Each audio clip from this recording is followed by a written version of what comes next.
Listo, chicos. Bueno, rico verlo después de tanto tiempo. Entonces, y vamos a ver digestivo. Vamos a iniciar digestivo. No lo vamos a ver todo. Recuerden que esta clase no es una clase de anatomía tipo chorizo. Entonces, vamos a ver cierta parte y la siguiente la dejamos para luego. Igual vamos con tiempo de sobra. Entonces, vamos a ver parte del sistema digestivo. Entonces, inicia en cavidad oral y esófago. Aquí les comparto.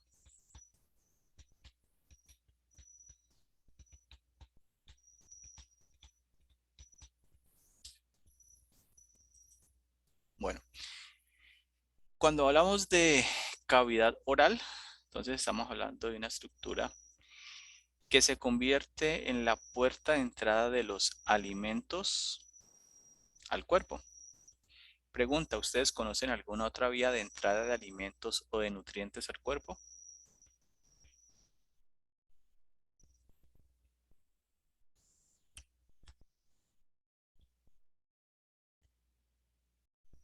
Yuhu. Pues de nutrientes, no sería O sea, las otra vía, inyecciones. otra vía de entrada. ¿Conocen? Intravenosa.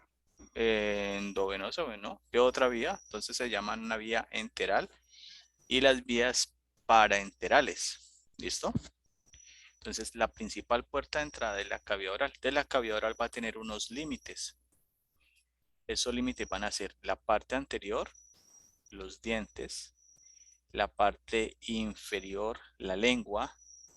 Lateralmente tenemos las bucas o mejillas. En la parte superior y posterior, el paladar duro. Y en la parte posterior, la orofaringe, en la cual vamos a ubicar el paladar blando. Entonces, esos son los límites de la cavidad oral. En la cavidad oral, entonces, cuando entran los alimentos, allí comienzan a ser triturados para desdoblarlo. Dentro de la cavidad oral, en las bucas, y lo pueden palpar, cojan la punta de su lengua y en la cara interna de las bucas palpe con ella y va a sentir una saliente o un huequito. Ese huequito corresponde al conducto parotídeo. ¿Ustedes se acuerdan de la región parotidomasentérica?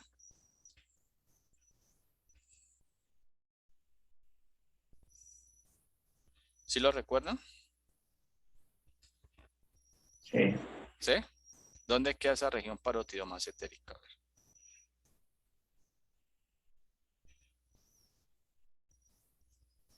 ¿dónde queda? Pues no se puede como ubicar por el músculo más. Ujú. Por el músculo massetero, o sea, queda en la región lateral de la cara.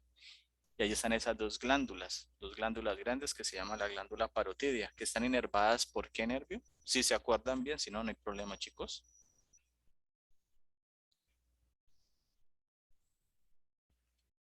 ¿Quién inerva la glándula parotidia?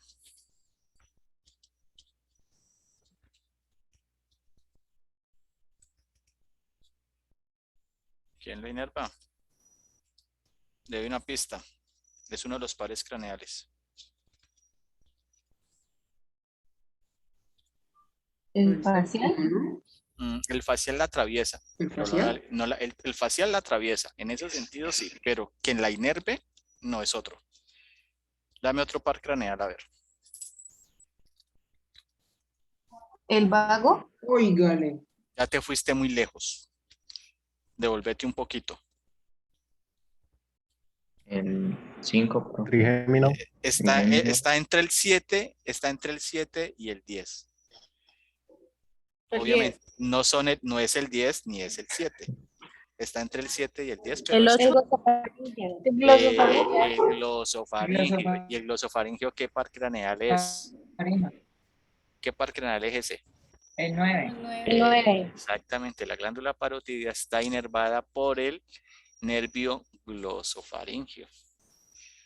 ¿Listo? Pónganse una carita feliz en algún lado. Los niños que están tan juiciosos hoy. Entonces aquí tenemos, en la cavidad oral van a haber unas glándulas que van a ser las glándulas orales mayores. Y aquí tenemos la glándula parotidia que está inervada por el nervio glosofaríngeo, es atravesada por el nervio facial y esta glándula cuando se inflama genera algo que se llama una parotiditis, que en el bajo mundo se llama ¿cómo? A mí, ¿Cómo se llama? No, cerquita. Te fuiste muy abajo. Parotiditis, ¿alguna palabra le suena por allí? Que le dicen que tras de gordo y com. ¿Has escuchado esa frase? Tras de gordo y com. Papá. Bueno, cerca, papada, pero no, te fuiste muy abajo. Papera. Tras de gordo y con paperas. Entonces, cuando la glándula parótida se inflama, a eso se le llama parotiditis, que en el argot popular se dice que son paperas. ¿Listo? Y dicen que a los hombres se les puede bajar y después llegar al escroto. Yo la verdad no sé si eso sea cierto o no. Pero pues eso dicen por ahí. Muy bien. Entonces tenemos unas glándulas orales menores, que esas glándulas cuando la cavidad oral está en función del sistema digestivo, por acción de los movimientos masticatorios, secretan saliva. Y la saliva va a tener una enzima que se llama la ptialina, con P. Y esa enzima, la escribo aquí, comienza a realizar el desdoblamiento de los alimentos que están en la boca. Por eso, muchachos, es muy importante el proceso de masticación. ¿Listo? ¿Qué nutrientes esenciales tenemos? Por aquí ya le iba a mi gota por pasar. ¿Qué nutrientes esenciales tenemos? glucosa. Bueno, la glucosa es uno, sí, pero básicamente tenemos 3 nutrientes esenciales. Carbohidratos, proteínas y grasas. Gracias. Esos son los nutrientes esenciales. Y tenemos otro tipo de nutrientes que son las vitaminas. Vitaminas y minerales. Estos son, los 3 primeros son los nutrientes esenciales. ¿Listo? Por información general, 1 gramo de proteínas y 1 gramo de carbohidratos nos dan 4 calorías y 1 gramo de grasa nos da 9 calorías. Para las chicas que son fit aquí, eso es bueno tenerlo. Ese dato es importante tenerlo en cuenta. Muy bien. En la cavidad oral tenemos los dientes. ¿Cuántos dientes tenemos en total? 32. 32 dientes. Permítame un momento, chicos.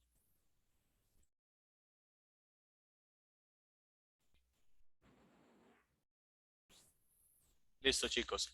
Entonces, en términos de los dientes, nosotros vamos a tener unos dientes superiores y unos dientes inferiores.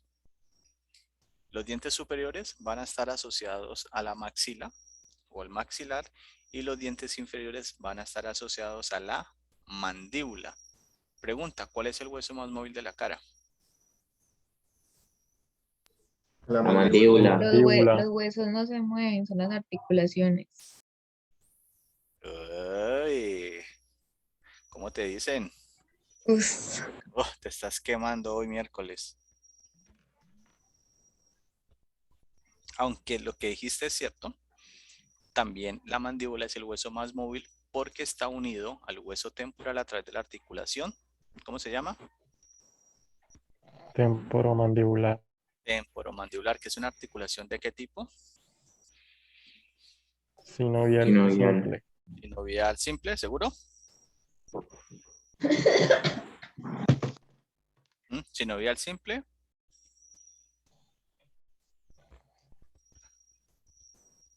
¿Sí? Según la forma es ¿de qué tipo?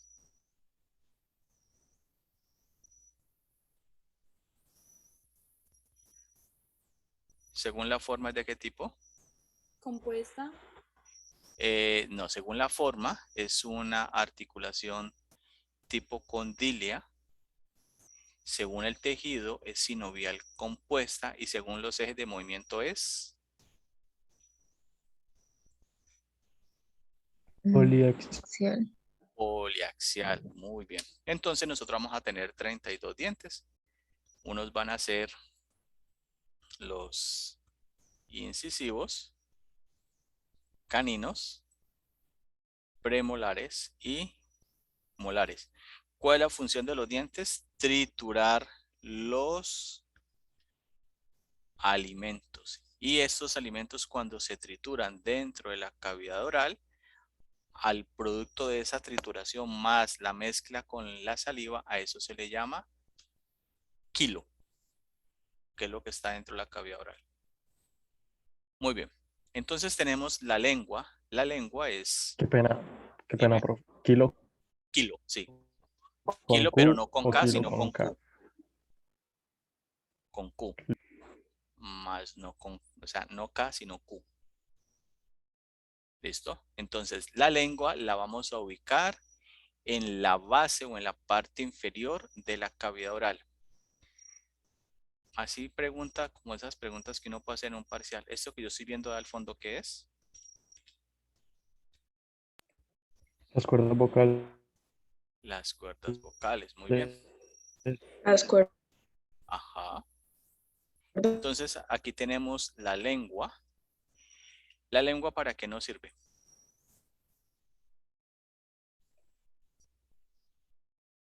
Para Echar sentir los chisme. sabores. Para tragar. Fuera de rajar de del profesor de anatomía y etcétera, etcétera, ¿para qué más sirve la lengua? Para probar. Listo. Entonces la lengua tiene función en dos sistemas, en el sistema digestivo y en el sistema fonatorio, que hace parte del sistema respiratorio. ¿Listo? Desde el punto de vista del sistema digestivo, en el dorso de la lengua, o sea, en esta región, la lengua va a presentar algo que se llama unas papilas gustativas. Esas papilas son estas estructuras que están distribuidas a lo largo de la lengua y van a permitir la identificación de sabores. Entonces, básicamente la lengua se va a dividir de la siguiente forma. Vamos a tener los 2/3 anteriores de la lengua, que sería el ápex de la lengua. Tenemos los bordes laterales y vamos a tener el dorso de la lengua, que sería este espacio que queda aquí. ¿Listo? Entonces la lengua, en función del sistema digestivo, pues ya sabe, nos permite identificar sabores. Si yo voy a identificar sabores, ¿qué tipo de inervación voy a tener? ¿Una inervación especial o una inervación general?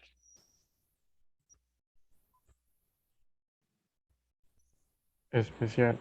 Especial, porque tiene que ver con un sentido. Entonces la lengua a su vez va a tener dos partes. Un cuerpo, que sería la estructura móvil, y una raíz. Y esta raíz va a estar relacionada con la mandíbula, con el hueso dioides y hacia la parte posterior con la faringe. Que la faringe es un tubo muscular longitudinal que se ubica anterior a qué cuerpos vertebrales. La laringe. Sí, no, la faringe se ubica anterior No. a qué cuerpos vertebrales. A la. Las vértebras cervicales.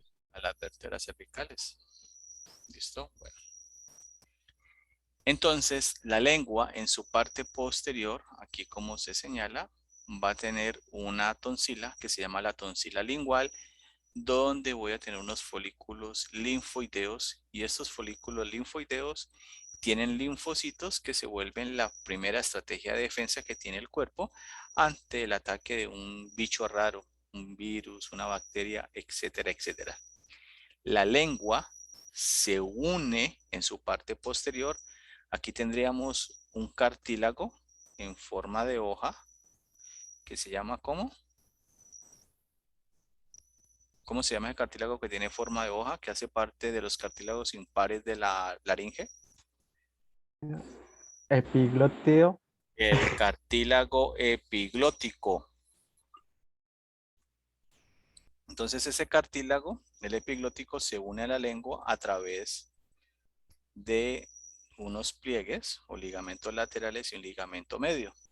Entonces este ligamento lateral, el que tengo aquí y el que tengo acá, se llama el ligamento glosoepiglótico lateral, y en medio me deja un espacio que está aquí, que este espacio se llaman las valléculas epiglóticas o simplemente valléculas, que están delimitadas medialmente por el ligamento glosoepiglótico medio y lateral por los ligamentos glosoepiglótico lateral. En ese sitio de las valléculas es donde se quedan las espinas de pescado cuando la gente se las traga. Muy bien, entonces la lengua me va a servir para censar sabores. En el ápex de la lengua, o sea, aquí, yo voy a censar los sabores dulce y salado. Y esta inervación va a estar dada por el séptimo par craneal. ¿Cómo se llama el séptimo par craneal? El facial. El nervio facial. Muy bien. Los bordes laterales van a estar inervados por el nervio noveno, que es el Glosofaringeo. glosofaringeo. Y en los bordes laterales yo voy a censar los sabores ácidos. Y en la parte posterior, o sea, entre los bordes laterales, va a estar inervado por el décimo par craneal. Y aquí voy a censar o a percibir los sabores amargos. Sin embargo, se habla de un sabor nuevo que se distribuye a lo largo de la lengua y que se llama el sabor umami.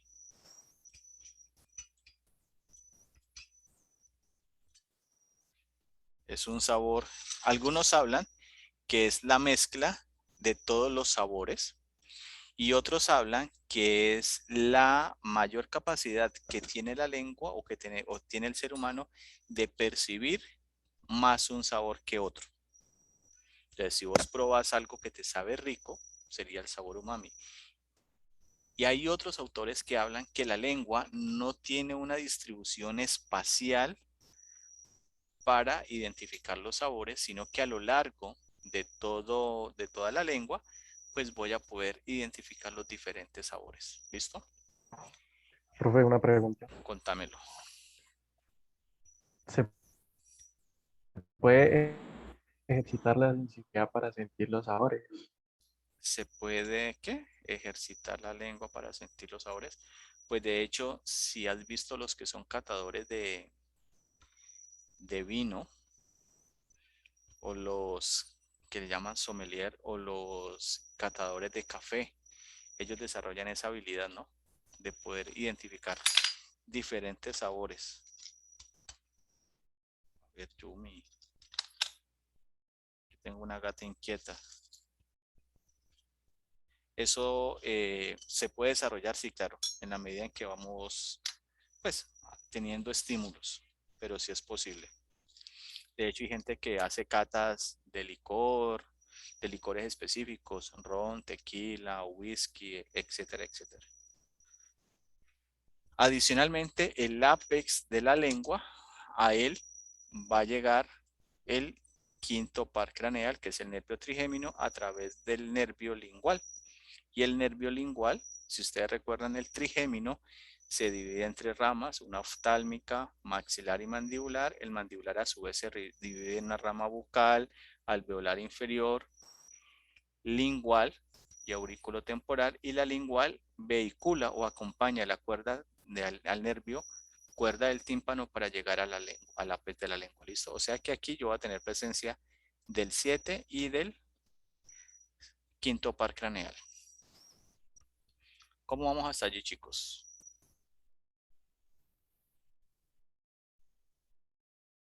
¿Preguntas? Bien, profe. ¿Vamos bien?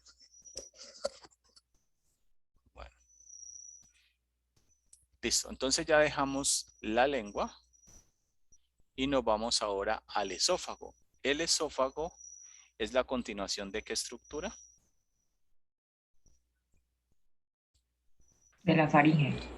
Exactamente, es la continuación de la faringe. Entonces, si es la continuación de la faringe, el esófago se ubica anterior o posterior a la tráquea. Posterior. Ubica posterior. Posterior a la tráquea. Muy bien, entonces aquí tenemos, este es el esófago, esta es la tráquea, entonces la tráquea está anterior al esófago, el esófago desciende la continuación de la faringe y luego se va a unir a esta bolsa que se llama el estómago y va a atravesar este músculo que se llama ¿cómo? Diafragma. El músculo diafragma y pasa del tórax al abdomen a través de ¿qué espacio? Del hiato diafragmático. No, mentira, no sé. A ver, cerca. ¿Quién le Los ayuda tendones, ahí? algo así. ¿Cómo? De los tendones, así me olvidó el nombre. Son los ligamentos arcuados, está cerquita, que lo delimitan, sí, pero no. El esófago pasa del tórax al abdomen a través del hiato esofágico. ¿Y el esófago va acompañado por qué nervios?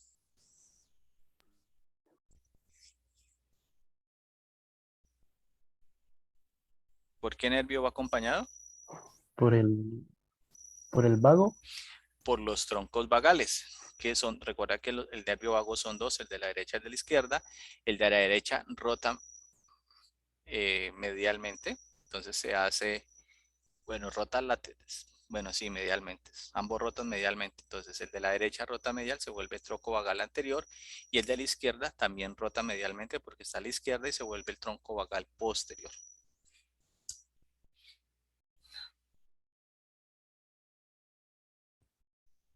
Listo, entonces el esófago, cuando desciende, él va a estar ubicado en un espacio. ¿Cómo se llama ese espacio? Que ya lo vimos. ¿Cómo se llama ese espacio que hay aquí?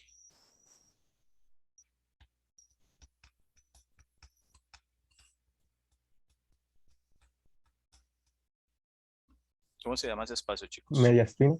El mediastino, sí, pero mediastino, ¿qué?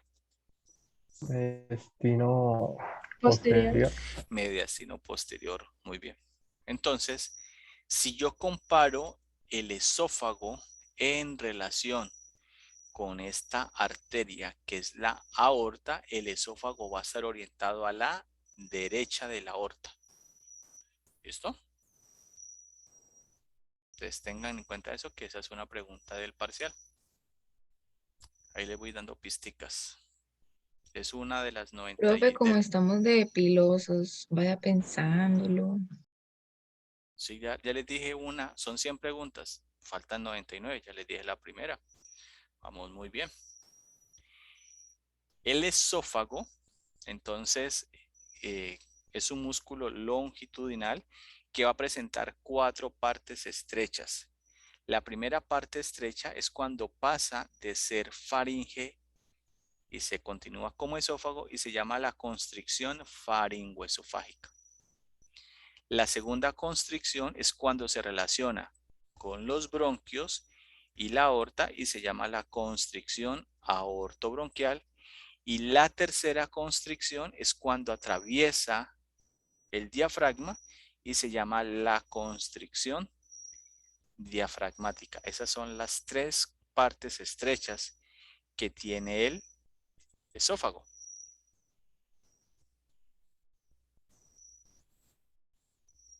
Muy bien. El esófago entonces va a estar conformado por una serie de músculos.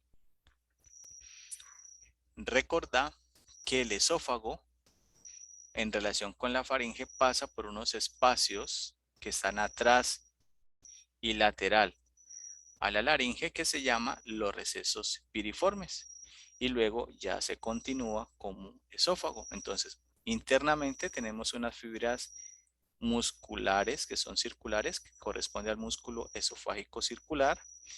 vamos a tener unas fibras intermedias que corresponden al músculo esofágico circular en forma de V de Laimer, y vamos a tener unas fibras, las más externas, que son las longitudinales. El esófago va a presentar una inervación dada por el nervio vago y presenta unos movimientos que se llaman los movimientos peristálticos, que van a permitir que el contenido de la cavidad oral, que se llama quilo, descienda a través de este tubo para llegar al estómago. Entonces, el esófago puede presentar algo que se llama divertículos. Y un divertículo es una hernia, es una dilatación. ¿Alguna vez a su bicicleta o a su moto el neumático se ha dilatado y a la llanta le sale como un huevito? ¿Se lo han visto alguna vez?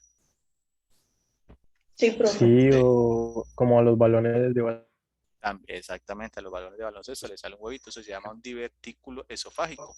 Entonces son bolsas, aquí estamos viendo, este músculo es el músculo constrictor inferior. Entonces, entre el músculo constrictor inferior y el músculo circular del esófago, se dilata el esófago y eso es un divertículo esofágico. Muy bien, entonces ya dejamos la cavidad oral, dejamos el esófago y pasamos al estómago. Muy bien. ¿Quieren que hagamos una pausa o seguimos allí? pausa. ¿Listo? Bueno, hagamos una pausita pues pequeña.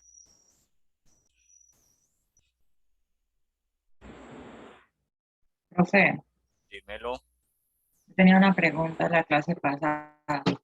Es que la otra vez, en un video que yo estaba viendo de corazón, usted iba a decir por qué estructuras estaba delimitada el corazón y nunca dijo nada, entonces quería preguntar. ¿Por qué estructura está limitada el corazón? Pero ¿en qué parte? Usted dijo, chicos, ¿me pueden decir por favor que, pues, estaba hablando del mediastino medio donde está el corazón, Ajá. que por dónde estaba delimitada y entonces alguien le dijo que por la lámina no sé qué, otro le dijo que por el diafragma, bueno, un mundo de cosas ahí. Y usted dijo, no, digan estructura macro, pero no dijo Ah, ya, nada. ya. Cuando hablamos, por ejemplo, que el corazón está en el mediastino medio, que lateralmente está limitado por las caras mediastinales de los pulmones. Hacia la cara anterior está el mediastino anterior, que está relacionado con la cara posterior del esternón, y hacia la parte posterior, pues tendríamos el mediastino posterior, donde voy a ubicar el esófago, la arteria aorta y los cuerpos vertebrales de vértebras torácicas. Y hacia la parte inferior, el diafragma.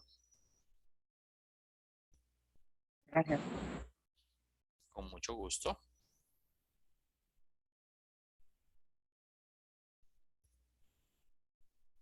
¿Alguna otra pregunta, señorita?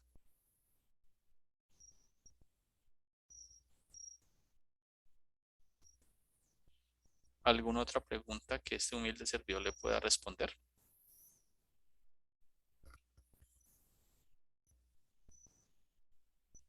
Bueno, listo. Bueno, como ordene su majestad Mariana.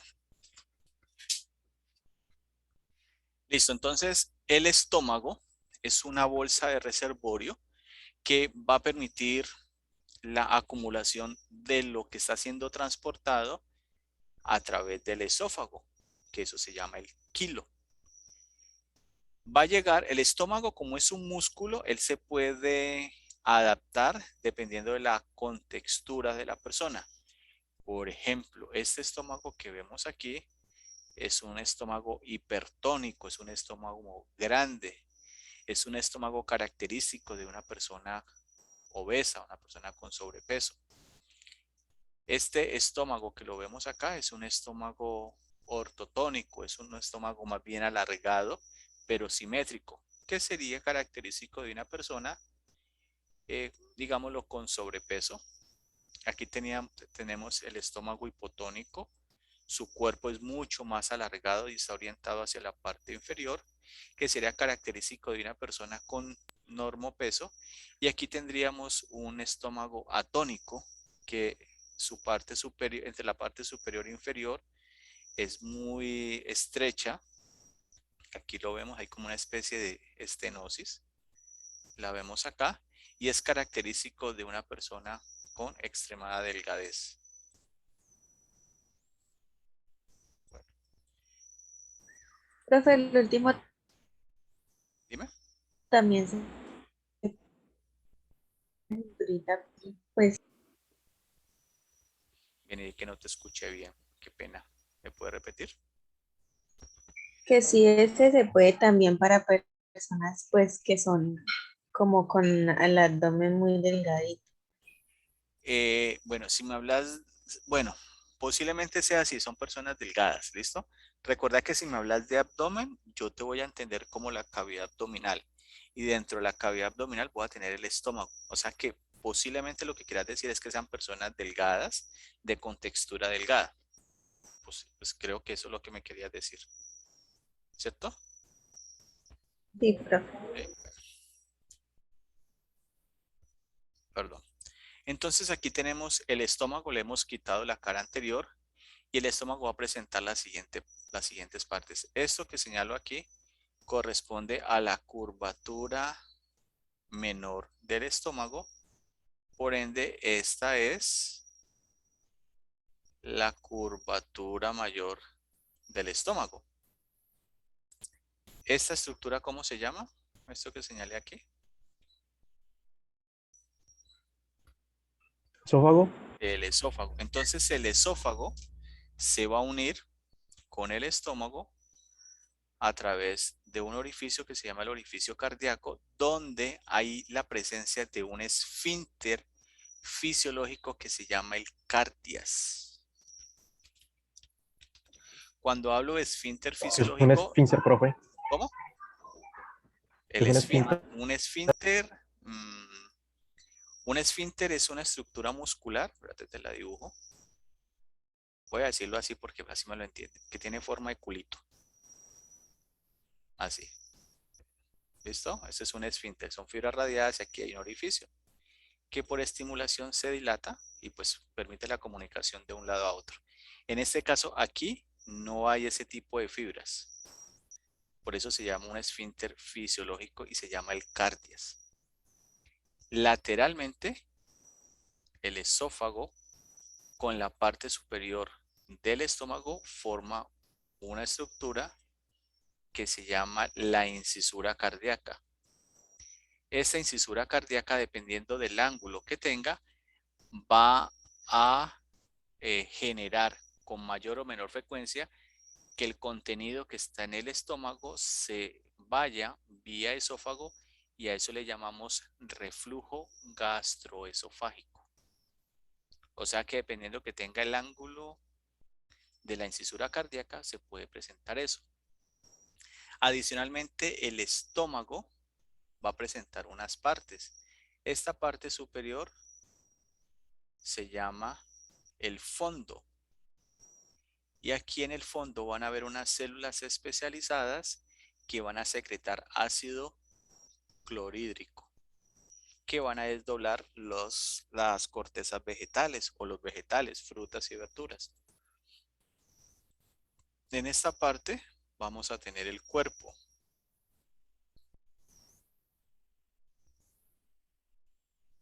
Luego vamos a tener otra estructura que se llama el antro, que va a tener el cuerpo del píloro, el antro pilórico, y aquí voy a tener el esfínter anatómico que se llama el píloro, que va a comunicar al estómago con la primera porción del intestino delgado que se llama el duodeno.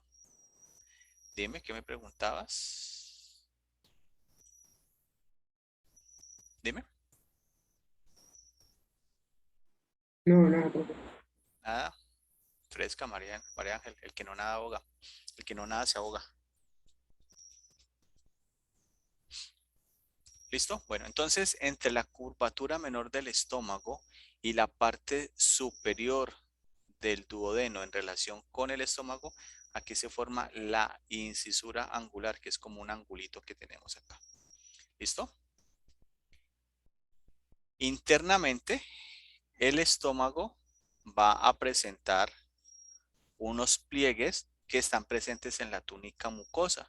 Y esta túnica mucosa se puede irritar y al irritarse genera algo que se llama gastritis, que si no se maneja de manera adecuada, luego se puede convertir en una úlcera y si no se maneja de forma correcta la úlcera, pues puedes terminar en un CA de estómago, o sea, en un cáncer de estómago. Muy bien. Dentro de la cavidad gástrica, el contenido que viene de la cavidad oral aquí se llama quimo.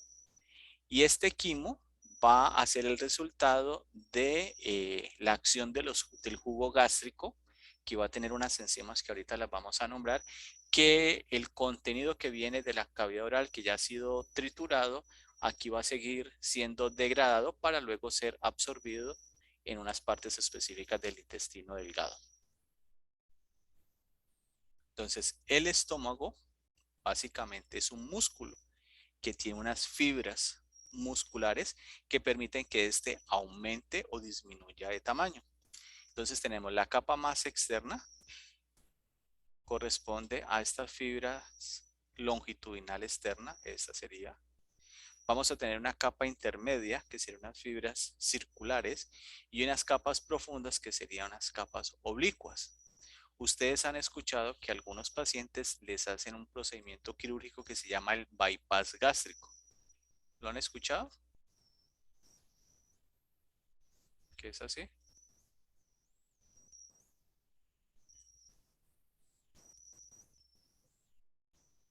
Sí, profe. El bypass gástrico. Entonces, ¿qué es lo que hacen? Recorta el estómago aquí y lo conectan por acá abajo con una parte del duodeno y el yeyuno por aquí.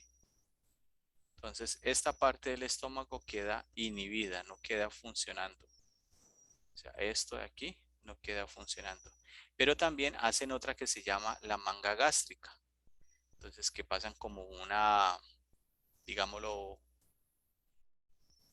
perdón, es una banda gástrica que es como una abrazadera y otra que se llama el sleeve, que lo recortan un poco para disminuir su capacidad. Imagínate que el estómago, ustedes han visto la taza de los sanitarios, que algunos tienen un bracito de esta manera, donde está la perilla, que sube y baja, y aquí hay una bola. ¿Sí de pronto lo han visto? Que esto cuando se vacía, él baja y luego el agua vuelve a subir y lo lleva a un punto y ya deja de salir agua. ¿Sí lo han visto de pronto?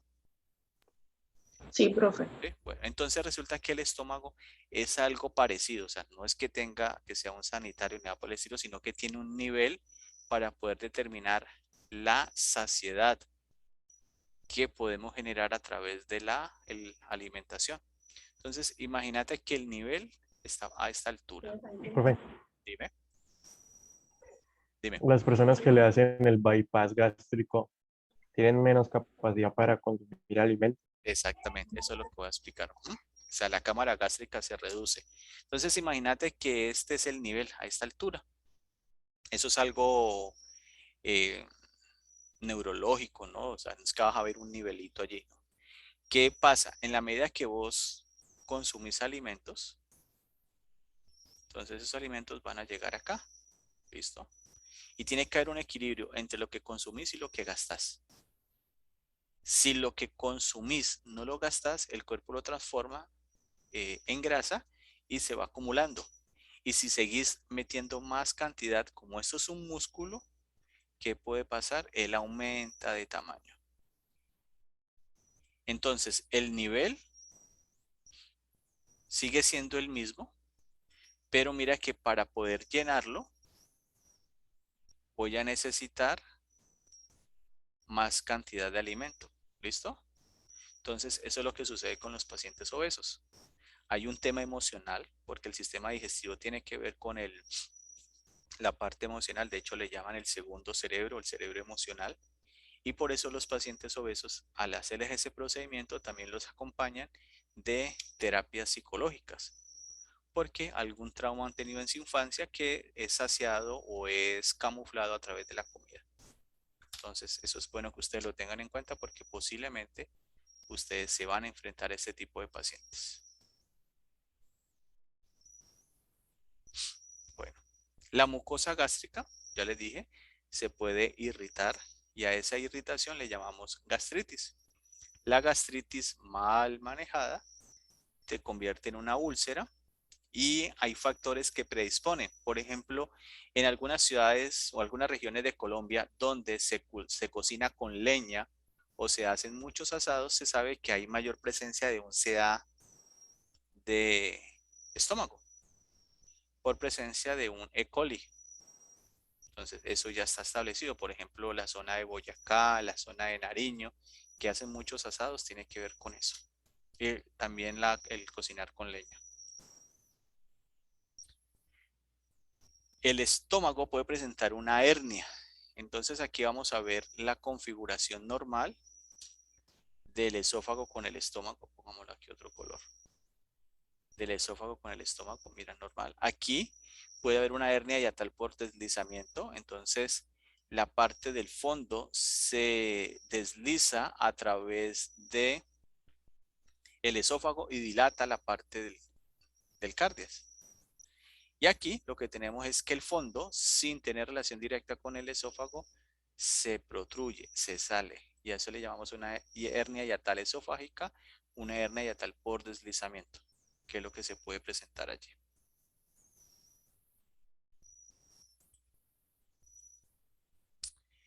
El estómago entonces va a tener unas glándulas que se llaman las glándulas propias. Entonces hay unas que secretan pepsina, que es una enzima que desdobla las proteínas.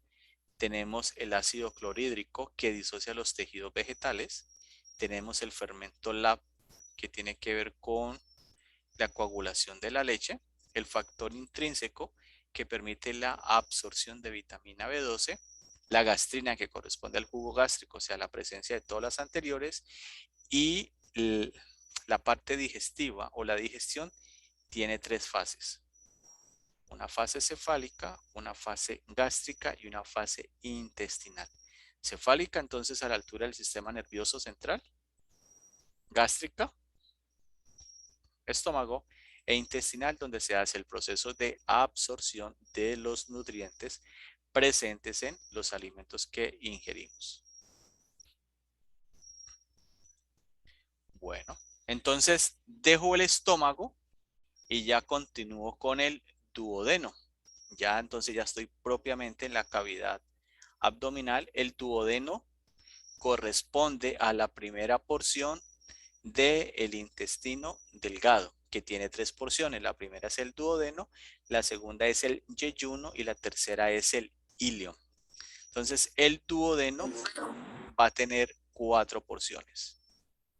La porción superior o bulbo del duodeno, la porción descendente, la porción transversa y una pequeña porción que es la porción ascendente. Entonces el duodeno tiene como una forma de G, más o menos así. ¿Listo? El duodeno luego se va a continuar con el yeyuno y aquí va a haber una flexura o una unión entre el yeyuno, y el duodeno, que se llama la flexura duodeno-yeyunal. ¿Y eso qué indica? Que desde esta parte de la flexura hacia arriba es la vía digestiva alta. O sea que de aquí hacia abajo, vía digestiva baja. Y el duodeno se conecta en la parte superior y medial con el estómago. O sea que el contenido, el quimo que está pasando del estómago hacia el duodeno, en él se va a hacer un proceso de saponificación de las grasas. O sea, van a haber otra serie de estructuras que van a secretar enzimas para que las grasas se desdoblen y puedan ser absorbidas de mejor manera. ¿Cómo vamos allí, chicos?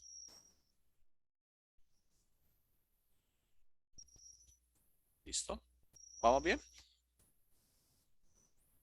¿Ya cayeron o todavía no han caído? Sí, profe. Vamos Sí, bien. profe, bien. Entonces, el duodeno va a tener unas fibras musculares. Entonces, tengo una capa longitudinal externa, que la vemos aquí, una capa circular interna. Internamente, tengo la túnica mucosa y voy a tener entre la túnica mucosa y la capa circular interna las glándulas duodenales. Entonces, el duodeno, si yo retiro la capa longitudinal externa, me voy a ubicar unos pliegues circulares, que en estos pliegues se va a hacer el proceso de disociación de las grasas, de los lípidos, y el duodeno va a tener relación directa con una glándula anexa que se llama el hígado y otra glándula anexa que se llama el páncreas.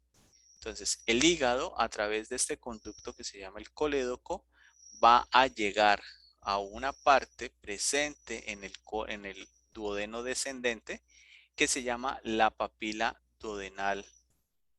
Espere que me equivoqué aquí. La papila duodenal mayor. Entonces, el conducto colédoco trae bilis y el páncreas, a través de este conducto que se llama el conducto pancreático principal, va a descargar el contenido del páncreas, que es el jugo pancreático. Y allí, la bilis más el jugo pancreático va a ayudar al desdoblamiento de las estructuras que ya hablamos. Y hacia la papila duodenal menor, que la vemos acá, en esta papila, el conducto pancreático accesorio, que es este, va a descargar también el contenido secretado por el páncreas, porque el páncreas es una glándula mixta que va a tener un componente exocrino y otro componente endocrino. ¿Listo? La parte donde se une el colédoco, que más adelante lo vamos a ver, y el conducto pancreático principal, los dos se unen y forman una dilatación, y esa dilatación se le conoce con el nombre de la ampolla hepatopancreática. Aquí tengo la papila menor, esta sería la ampolla, ampolla hepatopancreática o la papila de Vater. Y esto tiene una importancia. Un cálculo que viaja a través del colédoco puede taponar el orificio del conducto pancreático principal y puede generar una pancreatitis, una inflamación del páncreas que puede generar una gran morbilidad. ¿Listo?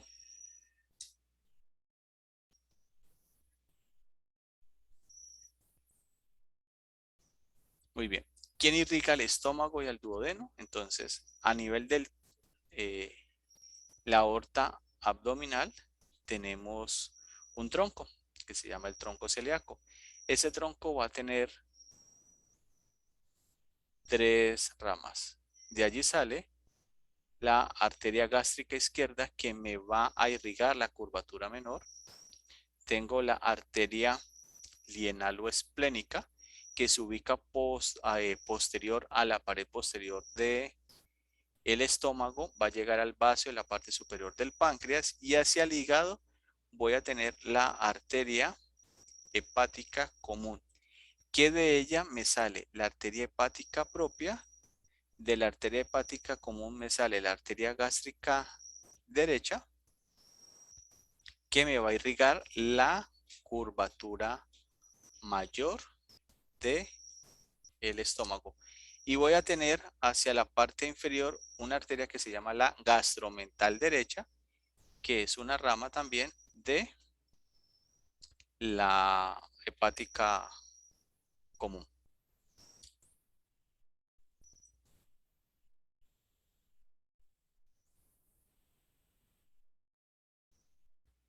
¿Quién drena el contenido de esta región? Entonces, todas las venas van a desembocar en un sistema que se llama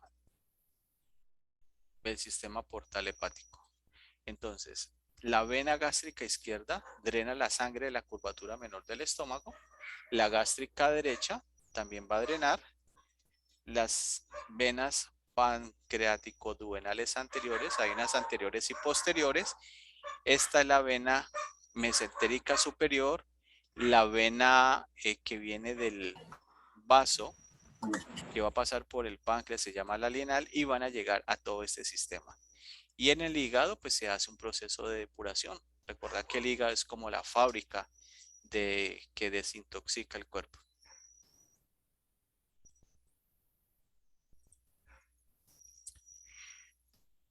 Así como en el resto de partes del cuerpo, tenemos los nodos linfáticos. Entonces tenemos los nodos linfáticos celíacos que van a estar relacionados con el tronco celíaco. Tenemos los nodos pilóricos que están relacionados con el píloro que hace parte del estómago. Tenemos los nodos hepáticos que van a estar relacionados con la cara visceral del hígado y los nodos que están alrededor del cardias, que son aquellos que están relacionados con la unión del estómago con el esófago, y el nodo cístico que está a la altura del conducto cístico, que es un conducto que viene de la vesícula biliar y que se une al conducto hepático común para luego formar el conducto colédoco. No se preocupen, chicos, que eso más adelante lo vamos a hablar con más detalle. Ahorita es mera información. Mira cómo se distribuyen a lo largo de la curvatura menor del estómago, a lo largo de la curvatura mayor del estómago. ¿Quién inerva entonces el estómago, el esófago y el duodeno? Pues nuestro viejo y querido amigo, el nervio vago. ¿A través de qué? De los troncos vagales anterior y posterior, que ya sabemos de dónde vienen. Este me da qué inervación, simpática o parasimpática.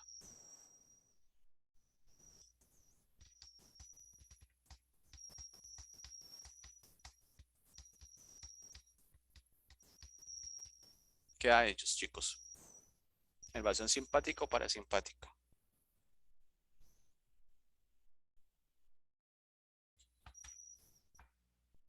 ¿Mm?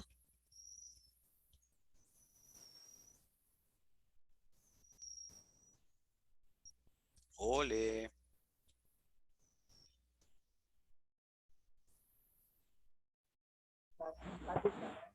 ¿Simpática o parasimpática? ¿Parasimpático? Parasimpática. Parasimpático. Y los nervios espláncnicos mayores me van a dar la inervación simpática. O sea que uno, el parasimpático, estimula la secreción o la movilidad gástrica y el simpático la inhibe. Bueno, seguimos a peritoneo. ¿Quieren que sigamos allí o paramos? ¿O terminamos este tema?